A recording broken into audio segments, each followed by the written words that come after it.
This episode may be confronting for some listeners. Please take care of yourself. If you need support, contact Lifeline on 13 11 14.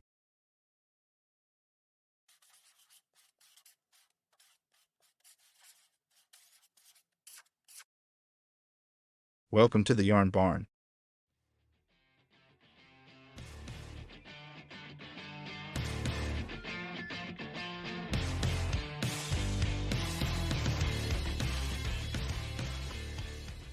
Today's podcast is brought to you by Connect Groups WA. We want to extend a heartfelt thank you for their ongoing commitment to building community support groups across Western Australia. Your work is vital, and we appreciate your dedication to improving the lives of those in need. This podcast is coming to you thanks to Connect Groups WA. Thank you for your support. G'day, Paul. Welcome to the Yarn Barn. How you going, mate? I'm going good, thanks, Len. Happy Friday, and hope everything's going well. End of the week, thank God. End of the week, yes, and everything's going well so far. For me, it's another sunny day here in Karratha, so I think we're looking for another sort of high 30s, 40-degree day today. So, it's starting to cool down, which is good. Lucky you. Well, we're about 23 here, so sunny, beautiful. 23 and oh, that's nice. That's good. Perfect. We don't even get that cold in our winter, so jealous. Well, let's just thank you for jumping on board, having a chat with us today inside the Yarn Barn. I really appreciate it. And we were just talking before we hit the record button about how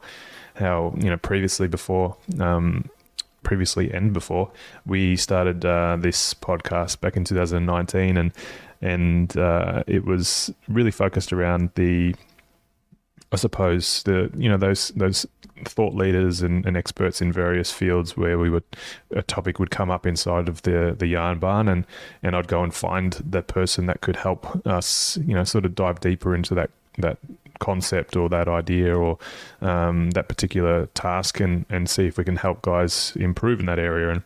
And then when we were bringing back the podcast this year, the theme sort of changed, and a lot of the guys inside the Yarn Barn were just saying, we want to hear from real dads, and we want to hear their stories. And I think that shows the level of trust, and also the desire to know that what I'm going through, I'm not the only one, and so that's where we're sort of we're at now, and between you and me having this conversation, because you've been in the Yarn Barn for a number of years, and more recently started to really connect and talk through some of the things that have happened in your life, and that's why I really wanted to get you on here, and I'm really excited to have this conversation with you, because it's your story, which you'll share today, is really powerful, and I think there's a lot of things that we can learn from someone like you, and I know this is going to be a really impactful conversation to have, and a lot of guys will get some value, and I think it just goes to show the importance of communicating our life and what we've got to share from those experiences. So I just really wanted to acknowledge you and thank you for jumping on board here, mate. It means a lot. No, thank you very much for having me. And like you said, I've been a member of this group for years now, and it's only recently, over I guess the last 3 months, that I felt comfortable enough to, I don't know, expose myself to how I feel, but also in the process of being a member, just being able to read other people and, as you said, realize that I'm not the only one going through this crap of being a parent, and sometimes struggling and sometimes nailing it. And I finally feel like I've reached that point where I can share and ask advice, which to me is a pretty powerful feeling. That's the big thing about a really solid community, isn't it? Is just being able to seek advice and receive that advice and trust that advice as well, but also to be able to share. And when we think, I talk a bit about it with different people who aren't in the community or just getting to learn what we do. And we've got those members from all the way from 18 up to 75 and years of age, and that's not to say we stop at 75. If there's someone that's 80 that wants to jump on board, then feel free to jump on board. But that ability to have that amount of resource, lived, worked on resource to ask and seek support is pretty phenomenal. Well, that's such a broad kind of range of experiences in those age groups, isn't it? It's and you don't necessarily have to take everyone's advice, or people don't have to take your advice, but I guess if you have such a broad range, you can kind of pick and choose what suits your situation as well, which makes it a really welcoming community for me. Yeah, and for me as well. It's amazing how much of a resource it is that creates some really good connections and being able to take that into quote unquote the real world where guys are catching up at a local level, which is really cool as well. Oh, for sure. So, let's hear a bit about you. Where are you calling, or where are you from? What do you do? And let's give us a bit of a 30,000-foot view of Paul. Well, home is down on the surf coast of Victoria in a tiny little town called Deans Marsh, population of about 100, if that. So I'm 20 k's inland from Lorne. Father of 4. I was a father of 5, but one daughter passed away 11 years ago. I work as a postie down in Lorne, so it's a job I feel very lucky to have, because I start early, but I'm available for everything my kids need during the day.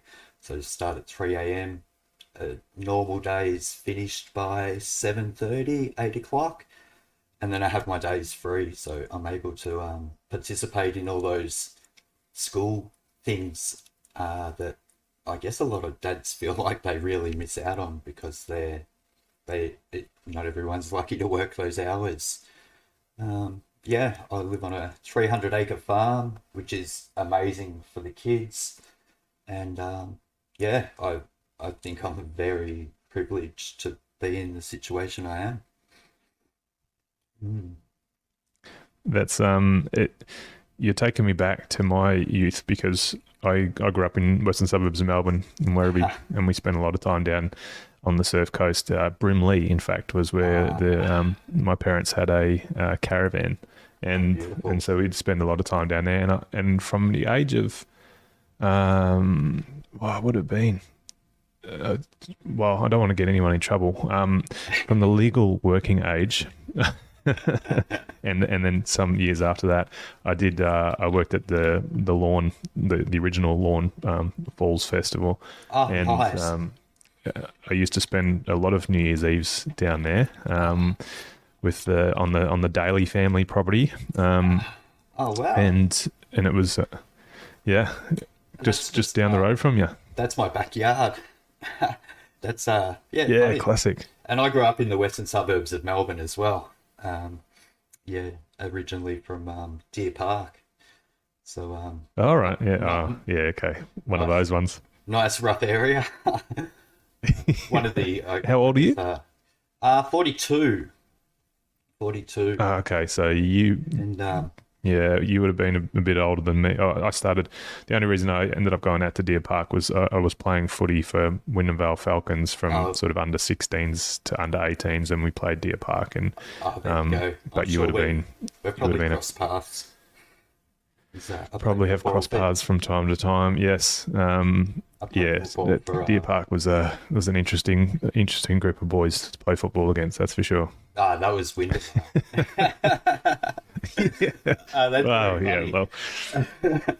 And it is a small world, and so I mean, that's that area of Victoria, the Lawn, Deans Marsh, obviously the Torquays and things like that, which is now, Torquay's probably not far off being a city, I suppose, but It is, yes. it's a pretty incredible part of the world, and no doubt to raise the kids up on a 300-acre farm is pretty impressive as well. What do you do on the farm? Is it a hobby farm or is it a working farm? Well, it's actually a dairy farm, and I rent the farmhouse. So there's a farmer who runs a dairy, and we're just lucky enough to be plonked in the middle of this farm and have access to all that space. So it works really That's well. awesome. The kids jump in sometimes and help with the milking, and but they've got space to ride their motorbikes and go yabbying and fishing and kayaking, and it's what I imagine bringing kids up would be like. Yeah, just not single, but that's just the way it happens sometimes. Yeah. So, so you mentioned that you are a morning person, or you didn't say morning person, but I'm going to assume you're a morning person at I'm very much a getting up morning at person. before 3 a.m. Yeah. Yeah. So that role, being a postie, it's a pretty good role. It fits in with the family life, but also it's something that you really enjoy doing as well. It is, yeah. Well, I've been doing it for 6 years now, and I've been able to organise it to fit my life. And so, if I take holidays, I get someone else to fill in, and it will take them 10 hours, whereas I can do it in 2 hours. And so and I've been able to break it down to 4 days a week. So I have every Monday off. So I have a 3-day weekend every week, work 4 days, and probably 10 to 15 hours a week for a full pay. But that doesn't Nice. matter. It's the spending the time, going to sports days, and 3 of the 4 kids are neurodiverse. So ADHD is the main thing, and so getting them to OT and speech and just doing all these things that need to be done, it just fits perfect. So I feel really privileged to be in the position I am. That's awesome. Mm. No, yeah, I'm hearing a lot of gratitude about your life at the moment with all the things that you've got happening. Yeah, but that's only a recent thing, I think, that I've started to actually appreciate. Since I guess that coincides with kind of speaking up and introducing myself in the yarn barn as well. It just feels like everything has hit that point where I'm ready to move on from all these horrible things that I've experienced and think positive about life. And because I've always been a positive person, but when negative things are happening, it's hard to understand how am I feeling like this when I'm positive, if that makes any sense. Hmm. So Yep. yeah, it just I yeah, I've just reached that point where I'm grateful. Yeah, I'm very grateful. Yep. It is very much when we're in the deep dark parts of our life at that particular moment where it is hard to see the light, where it is hard to see an exit, and and we can really go down that path of just feeling like we're alone in this, but also that that we can't. There's no way. How can it get better than this? As far as I don't see that there is something good happening, Absolutely. or there is a future, and that's a big struggle, eh? Oh, it's been huge. Yeah, I feel like I've been in a not a depressive state, but just I felt stuck. And especially because me and my ex-partner separated 7 years ago. So and there's been times where I haven't seen the kids, and it would seem like I'd get up and then get knocked back down and get back up and get knocked back down, and it I guess I felt defeated. and yeah, it just felt like, I'll get myself up again, and then I'm just expecting the next thing to knock me down. But I feel like I'm in the mindset now where you know everything is in place with the kids and the relationship with their mother and work, and everything just is finally feeling like it's sinking. Um, and and I've really noticed once all those things kind of fell into place, my mindset has done a full 180-degree change. That's awesome. Are you comfortable to be able to go back and just have, just I suppose give us some insight into the loss of your child, but also that sort of I suppose where you were at that time, and that transition into that area of struggle that you were in. Yeah, absolutely. So in I guess in we Chloe was our second daughter, so who came along 14 months after our firstborn, and our firstborn was born in the back of an ambulance in Tasmania on the way to hospital because we were living there. And when Emma got pregnant with Chloe, we were living in a place where an ambulance couldn't get in and a helicopter couldn't land. So we decided to move back to Melbourne, and we became part of a pilot home birthing program. And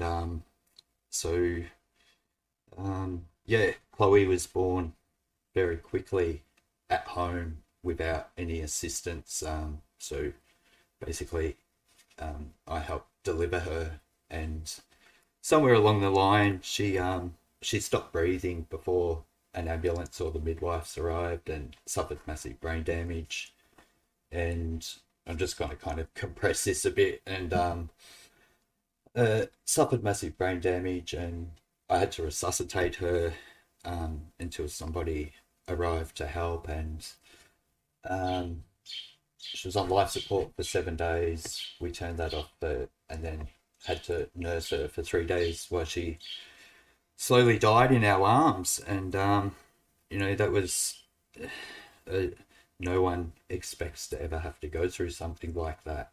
And that put me in a really, really dark place for years, actually. I couldn't make any sense of it, and I felt there was just so many emotions I felt like I was put in a position that wasn't fair, because I didn't agree with a home birth at all, and but there was no begging that I could do that would change Emma's mind. And so I just supported her as much as I could. And then there was guilt I carried for years of not being able to revive her in time, and not seeing signs that she wasn't breathing. And it was just a hell of a time. And mentally it ruined me. I went years of seeing our firstborn daughter Ruby. Say I'd be driving and I was approaching a roundabout. I would see another car coming through the roundabout and hitting us, and then see visuals of Ruby mutilated. And I found it really hard to find help, because whenever I sought out help, I found I was put on medications that just made me feel worse and suicidal. And eventually I stopped looking for help. And it's I surprised myself that I'm actually still alive after that, to be honest. It was a really horrible time. Wow. Yeah. That's one of those. I'm sure you've heard this before, but one of those stories where, as a dad, I I tried to sort of put myself in that position and just wonder Yeah. how would I cope? How would I manage? What would that look like? And even just, just close my eyes as you were telling that story, just to make sure I was taking it all in and trying to, really dial into that emotion that you talked about there. It's And just so much. still couldn't even. No, well, I can't. When someone asks me to explain it, I feel like I'm all over the place because there's just all these emotions coming from left, right, and center. And I'm ADHD myself, so I'm thought patterns are often all over the place. So I can't get those emotions out. You know, so if it seems like I'm jumping from here to there, it's just because there's I don't think there's any logical way to explain what you're feeling. And also when you're trying to explain it, it depends on how you're feeling on that day as to how you react to those emotions you're feeling when you're trying to explain them. It's just it all seems so jumbled. Mm. And so you mentioned that there was obviously a range of emotions going through there. You had guilt. You had that almost that sense of a bit of blame as well. A lot of blame. And yeah, and so when you couldn't find uh, that help that was actually going to support you, that you felt that you needed, because that's the thing too, like everyone is so different in how they grieve and also how they want to receive help. Well, there's no rule and book. no, that's right. And so, you were trying to find that support and that help. But it was very much directed in one particular way, which was what you didn't want. And so Yeah. you started, I mean, you continued to move down this path of really going internal, which was, it sounded like, correct me if I'm wrong, but it sounded like it was that, going down a negative path internally at that first part. Is that Oh, right? absolutely. And a negative path physically, and Mm. um, I started drinking, and keep in mind we've got an 18-year-old daughter at this time as well, and um, you know then I'm beating myself up that she's seeing us at our worst when Mm. she's in such a state as well, because she was expecting us to come home with her little sister, and it Mm. didn't happen. And and then you got the guilt of um, you know where's her, why hasn't she got her sister, and so we're trying to deal with her emotions as well when we don't even know how to deal with our own. And yeah, it Mm. was it was just such a horrible time.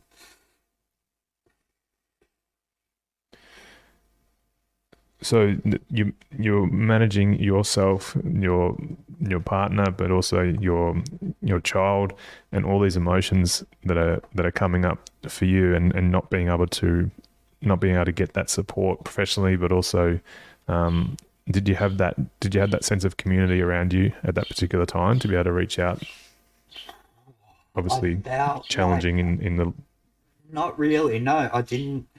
I felt like no one knew what to do. No one knew how to react. No one knew what to say. Um, it, in terms of a network of friends, I found it pushed a lot of people away, but I understand why. Because what do you say? What do you do? Mm. Um, you know, I think it's something that after having so many years to process it, it's something that only time can fix. There's nothing anyone could have done at the time to make things better. And it's it's like they say, it that over time you just get used to the feeling, but it's always going to be there, but you just get used to um, you know, dealing with it, how you deal with it. But yeah, I really did find that people just kind of avoided being around us or talking, and yeah, I felt really isolated, and Mm. and also Emma, my partner, she was an absolute mess as well. So we couldn't really talk to each other about it. It just became this black area that no one talked about, and we tried to get on with our lives. But she had professional help, which she was reluctant to use. But I wasn't really offered any professional help. It seemed like it was all directed towards her.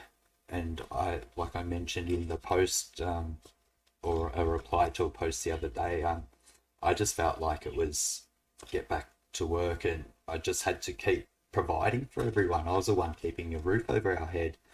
If I didn't carry on, things were going to fall apart even more, if that was possible. Yeah, so that exactly. So and then that adds that extra bit of pressure onto you to make sure that you don't want any more stress on the house by you taking more time off and not being able to Absolutely. provide that roof and that food and all those things to be able to support Yeah, your partner, support your exactly. your But then daughter, when I and look yeah, at it now, and I so think, in it created more stress down the track because I didn't get that chance to find what I needed to help me. It was just kind of get back to it, and I'd be, and I had a job where I'd be dealing with the same people every day at different locations, and they all knew that we were having a baby, and I'd be walking in. I was working as a cake delivery person, and I'd be walking in, and they're expecting me to come in all happy and ask about the baby, and I'm having to tell them she died. It was just so mm, traumatic. I was just constantly breaking down, and yeah. yeah, it's the how long did how I mean, so I think generally most guys over a long time have learnt pretty well and pretty good techniques of pushing down emotion and letting it just be, just block it out, and move past it really quickly, Yep. in order to not show those emotions, especially Mm-hmm. the sadness, the shame, and all those, or that sort of Yeah. Oh, for sure. area that we're talking Weakness. about. But Yep. yeah, exactly. That's that sort of what we've been, the messaging that we've been given over the years. But you know, Exactly.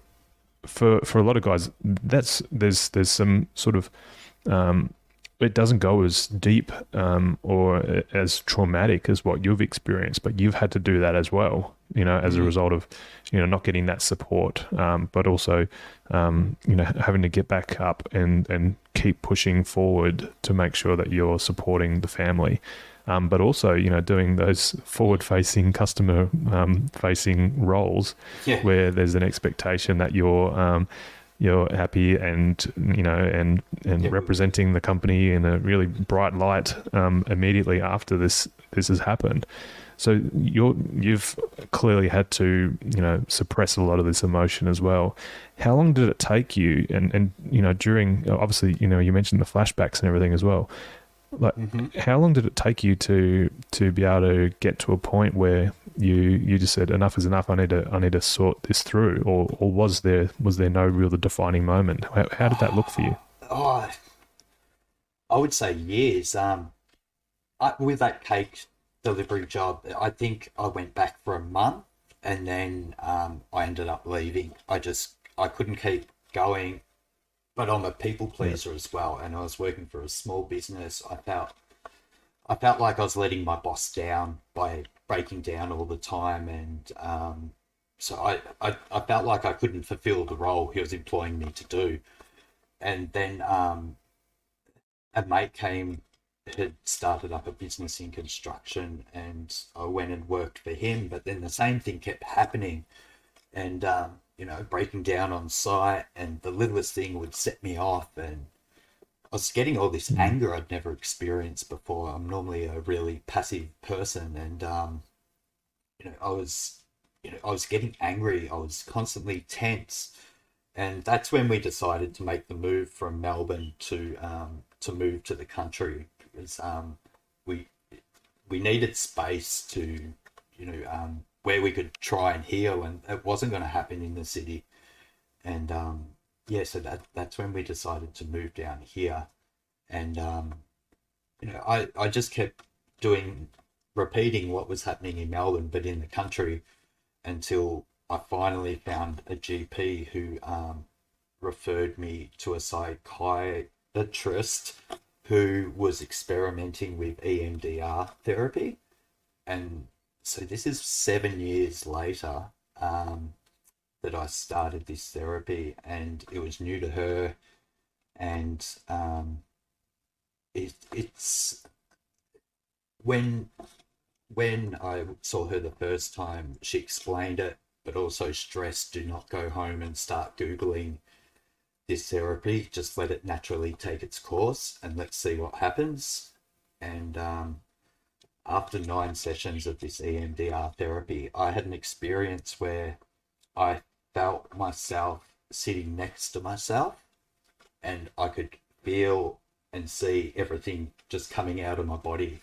All this sadness I'd been carrying for years, I saw it leave my body, and it's the most amazing experience I've ever felt. And it's really hard to explain to people for them to understand what I saw or what I felt. But you hear about people saying, having the weight lifted off their shoulders. I visually saw that out of myself, next to myself. And Wow. yeah, and I just felt all this. I think the main thing was guilt. I felt that go, and I saw it go, and I finally felt like I was ready to move on with my life. But also, in saying all of this, I should mention that over these years we had another 3 children in the space of 4 years. So it was crazy. Yeah. A busy time to be also, raising kids, but also processing. You're still processing everything that happened. Oh, absolutely. And looking back, I think we were using reproduction as a coping mechanism in some weird, stupid way. But in saying that, we now have 4 awesome kids, and life is finally looking good. But I do feel guilty now about the stress that those kids would have felt in those early years, because me and their mum were still in no place to be raising newborns, and trying to deal with what we were dealing with.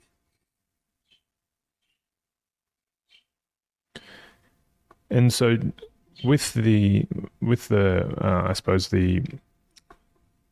with what has happened and where you are now, with the ability to be able to sort of understand some of those emotions, and now to a point where you're able to feel comfortable sharing, but also, like you've mentioned about, being in a position inside the yarn barn to be able to support other guys, maybe with some conversation, or, what's worked for me, what I found didn't, those kinds of sharing exercises.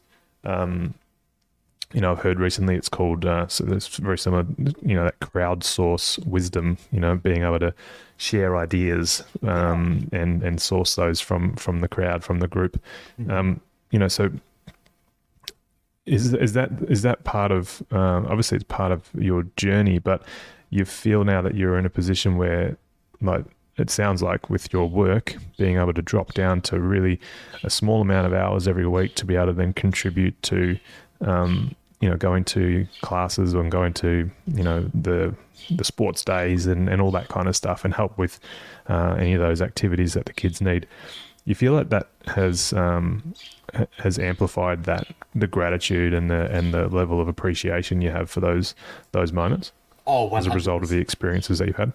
Oh, 100%. More so not to do with losing Chloe, but with after the separation, going through not being able to see the kids for it was 9 weeks. That affected me, just as much as losing a child. Mm. And I think I've mentioned to a few dads, I refuse to engage in the family law system because, well, I just see it as so destructive. So, I guess working on myself to repair that relationship with their mother to the point where she didn't hate me enough to hurt us all, really, you know, now we're at that point. I really want to take advantage of what I've missed out on in the past. And all the kids love me, and I love, I've, for as far back as I can remember, I've just always wanted to be, that fun dad. And I finally feel like I've achieved what I wanted to achieve by having children, but there's just been so much heartache and pain along the way. Mm. It's that journey of the hard road. Oh, You surely have I, you surely yeah, have seen all little pebbles and rocks and splinters and everything in between on that journey. Hey. oh, absolutely. And I didn't mention earlier. I had a really bad relationship with my father who was abusive, and I've always wanted to do things the total opposite than what he's done. And I remember how upset I used to get that, he never came to any of those extra school things ever. I can't remember one time he came, and you know, I'd, I'd always feel left out, and I see how much joy my kids get from me being there, and even their friends. You know, we had a sports day two weeks ago, and I was one of the volunteers, and two of Jack, who's 10, my son, one of his best friends' dad killed himself just after he was born. And when I arrived, he came up and gave me a hug and asked if I could be his dad for the day. And things like that, that made me uncomfortable, and I had to mention it to a teacher. But, just him feeling confident enough that he had someone there for him for the day, Mm. that was really a special moment to me. And Jack, my son, saw how special that was for his mate. And, things like that, they're so rewarding. And that's I think of some dads that I was very fortunate growing up. My dad used to attend. He used to drive out to. I went to school in Geelong, and for the first part of my high school time, and I remember him driving out when we had a school footy game on. He'd drive all the way Yeah. out from Altona all the way out to Geelong, and I don't know what his boss used to think he was doing out there, but he'd come out and he'd watch the footy, and then he'd drive back, and like, you remember that stuff, and I think that's really cool that you've been able to provide that for your son's mate as well, because that's the kind of stuff. I remember some of our, there was a legend growing up in our basketball team, one of the dads, Doug Allison. I'll never forget his name. And he was just Doug. He was just always the dad. He was there. He was made sure all the uniforms were there, all laid out for everybody, and he would always be cheering everybody on with the most amount of energy. so Like it was a cool. grand final every single game, and training and everything. And he'd bring us all over to the house, and we'd have all the sleepovers and stuff would all be there, and it was just an amazing man. Unfortunately, not with us today, but it's those things, and you've created that experience for for your son's mate as well, and for your son. You know, that's sort of Absolutely. that legacy that we're all trying to create, isn't it? And have kids Yeah, look back as adults and go, oh, I remember my dad did this, and I remember my yeah, mate's dad did this, and it was really yeah. positive, and I love it. Well, I have an open house here. Like our house is, it's a big 5 bedroom house, and it's where all the parents drop their kids off. So on a weekend, you know, it's not unnormal to have, 10, 12 kids running around the farm. And I love that because I never had that. And I just see how happy it makes everyone, and everyone can be themselves. Mm. And because my son has his group of friends they're all neurodiverse in some way, and they've all kind of gelled to each other. And this is a place where they can come and be themselves, as long as they're not affecting other people with their behavior, they can be who they are. Mm. And growing up undiagnosed ADHD myself, I know how demoralizing it was having a mum constantly saying, don't do that, don't do that. I was never allowed to be myself. And so that's another thing, Mm. where I'm really proud of myself lately, because I've only got diagnosed 2 years ago, and I can see these kids, how happy they are. They don't have to mask any behaviors. They can be themselves. Just don't hurt anyone and be nice to each other. And they love it. And my daughters don't think so much like that, because they got all these screaming boys running around. But yeah, it, it's a fun place, and there's a lot of joy here, and that brings me a lot of joy after so much heartache. That's it. Yeah, and when you said before about that mindset shift, 180-degree turn, and now you're creating that space of joy, and that brings you so much pleasure as well, is pretty impressive. And I think it'd be really cool to just ask your thoughts just quickly on a couple of those things, that if there was a dad that's experiencing what you did with Chloe, what are some of the things that you would say to someone who came to you now and said, I'm really struggling? Far out. I think I wish I had someone say to me, just feel what you feel.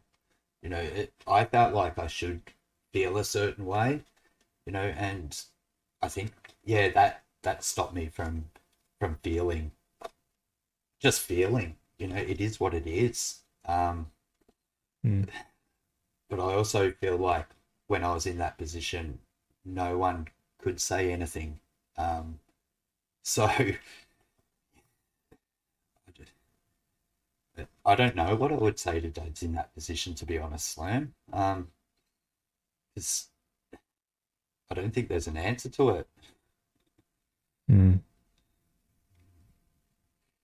I think that's the challenge I think we face with a lot of these really heavy topics, is sometimes it just needs to be, to know that you've got that crew around you, that maybe there doesn't need to be anything said. Maybe it just needs to be, I'm here. And Yeah. um I think sometimes words complicate things, and like you said, just having it. I would have loved to have a crew around me. I know that, but it's also it. I think after losing a daughter, I would find it easier to be someone's crew. But if I was experiencing that for the first time, I think I would have felt like pulling back as well, because I wouldn't have known what to say. I couldn't answer your question then, because I still don't know what you can say. You can't. Yeah, I would. I guess don't start drinking would be one thing. Yeah, because that's not going to fix it. yeah. Mm. No, and yeah, I suppose this these there's challenges that we face, across like we mentioned, across the journey, across the life. There's these challenges that we face, and if and everyone will face it in a different way and look at it in a different way. And it's just like what you've done. You worked through it. You tried to get that support. It wasn't there, but you went inside and you went and looked within to find some of those things that you knew, or maybe you didn't at the time, but you worked on yourself to find that piece of hope, or that thing to hold on to, where a lot of guys unfortunately still can't find that at a particular time. But one of the things that I really I try my best to do day to day, but also with our community in the Yard Barn, is really to give guys the opportunity to really, like you said, tap into those emotions and feel what you feel, and it's okay to have these. And gone are the days where we need to suppress all these emotions, and Thank God. and it's about expressing them in a healthy way, finding really strong, healthy coping mechanisms, that build into our routine, so that when something happens in our life that we need to work through, hopefully we've got those routines and those habits and those skills and that crew, that it makes it a little bit easier on that road to walk on. It's never going to be, especially in a scenario like what you've had, it's never going to be, I've got these little tools and I'll be able to work through it. It's still, it's going to be obviously hard, and it's going to test you to your wit's end and all those, but the more we work productively, before and in between all these significant moments in our life, hopefully it gives us the tools to be able to help anyway. Absolutely. And I think just men accepting that it's okay to let yourself be vulnerable. And I've always, I think from as far back as I can remember, I've always been I was an emotional child. I've never had problems with letting myself cry. But then, I had parents who would be like, I'll give you something to cry about, which, I'm just glad that I'm growing up. I've become a dad in an era where that behavior of what my parents would do is gone.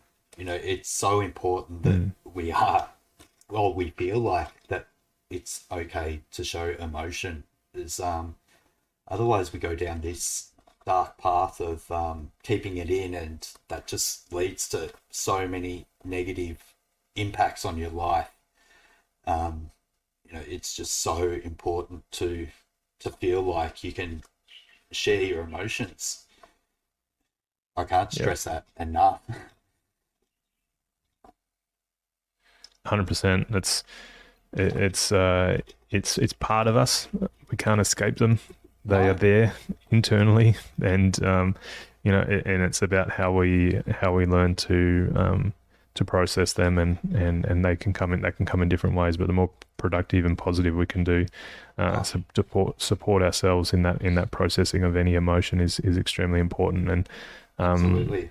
And I'm glad that we're able to have this conversation based off of you being able to do that and work through that emotion and come to the point where you're finding so much joy in sharing. It sounds like you've described such an amazing property in Deans Marsh, and and like I said, you've taken me back to some really fond memories of that particular time as well, growing up in that area, and it's really cool to hear this story, because it's it's come full circle to a point where, or 180 degrees to a point where you've gone through so much stress, so much heartache, and now you're essentially giving back tenfold that amount of positive energy and support and gratitude and joy to the kids in your life, not just even yours, but obviously as you head into the school and you're supporting there. And I think it's an extremely powerful and emotional story that I'm really grateful for you to be able to share that with us today. And I know I've taken a lot out of it, and I'm sure the guys who listen to it will as well. So I really appreciate you spending some time with me today, Paul. Oh, I'm just as grateful as well because, it's I think this story also proves that you can be down and out, but there's, things do get better, and it doesn't happen straight away. Mine is a spread out process over such a long period of time, and and I feel like now I'm 42 and I'm just starting to see the good side of life. It's but even 12 months ago, like you said earlier, I just felt like, when is this going to stop? When is this going to get better? But I think also I was expecting it to just happen. And as soon as I kind of looked within myself, I had to make it happen, And yeah, I feel like me actually almost taking responsibility for my feelings, instead of blaming things for making me feel like that. That's been a big thing for me as well, because I had to accept how I was feeling before I could actually, deal with it. That's an extremely profound way to end this conversation for sure. We are responsible for how we feel. We are responsible for the words that we use. We're responsible for all of those, and that's about just taking ownership in that. It's okay to feel these emotions, but it's also our responsibility of how we process them and the words that come out of our mouth as a result of how we're feeling. And that's can have a huge impact, not just on ourselves but other people. And absolutely. Yeah. It has, I've seen it have a huge impact on other people, and I've seen other people's have a huge impact on me, and didn't even actually realize that how much I was impacting other people with, what was coming out of my mouth because of how I was feeling. It's very liberating, kind of coming to the realization of these things. I think it makes a lot of bad situations you've been through make a bit more sense, I guess, because you're taking a bit of ownership of that situation wasn't that way because of other people. It was a joint effort to make things like that. Yeah. Awesome. I'm again extremely grateful for the time spending together, mate, and having this yarn. Thank you. And I'm really looking forward to seeing you share more and be involved in the conversation inside the yarn barn from here on in, mate. And and I know everyone's going to get a lot of benefit out of it. So I appreciate your time again, man. Thank you so much. No worries. Thank you.